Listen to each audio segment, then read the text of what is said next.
Jimmy, I see some Beaujolais. We do, Beaujolais. I feel like I may have something to add this week. So are we talking about like a Beaujolais Nouveau where that was Roger in the 80s? Well, we're talking a little bit about Beaujolais Nouveau, but we're also talking about Crus Beaujolais. Crus Beaujolais. I have no idea what Crus Beaujolais is. Let's get started. All right, well, if you want to learn about Crus Beaujolais, and I'm sure everything there is to know about Beaujolais, stay tuned for this week's episode of Roger and Jimmy's Product Reviews.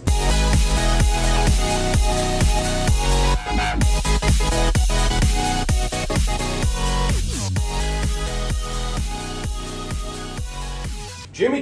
Hey. I see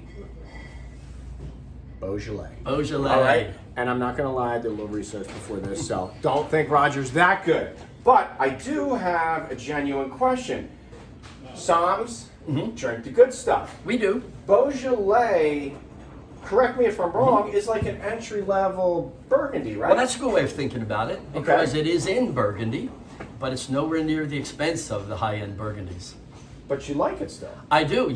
Sometimes can't always be drinking this kind of stuff. We have to Reality drink. check. Sometimes you have to drink a good, just an easy drinking wine, and Beaujolais is one of my favorites. All right, so let's learn some more about Beaujolais. I'm interested. Sounds great. As our video legend may have it, I think you're a little predictable. We're going to take a little trip back in time here, correct? We always do. Okay, so French, late 1800s, early 1900s? We're going back to 1400 and Philip the Bold, the Duke of Burgundy. Good God, cars don't even exist. All right, talk to me. Well, he hated the Gamay grape, and Gamay is the grape of Beaujolais.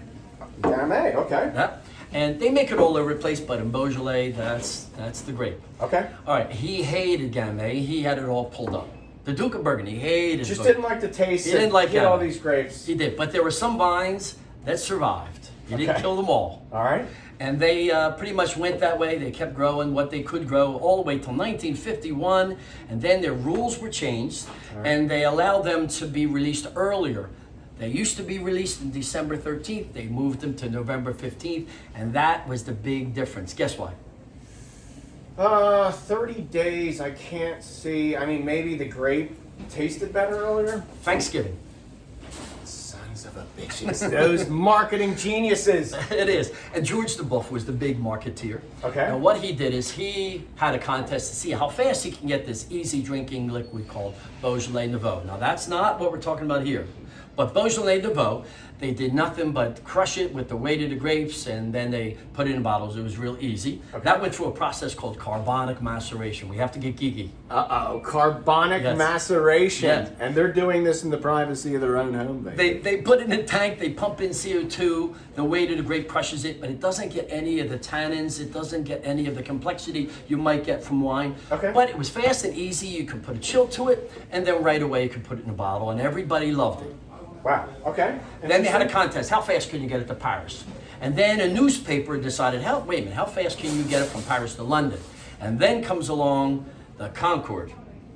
Yes, so what year are we talking? That's got to be Concorde's. Well, we're in the 60s, 60s. 70s? We're in the Okay. 60s. All right, so the Concorde comes along. And they have a contest to see how fast you can get the bottles from London to New York. Is it because the drinking window is so tight on it? It's very tight. In fact, they say you're supposed to drink it from November until Christmas, and that's it. Wow, okay. So that would have been the boat trip over at that time. And it matches perfect with turkey. So it was a good idea that Beaujolais pairs Brilliant. well with turkey.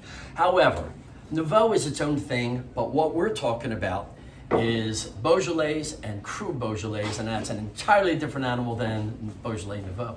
So we're going to take a little trip deeper do. into the Beaujolais Valley. We are. Meanwhile, back in Burgundy.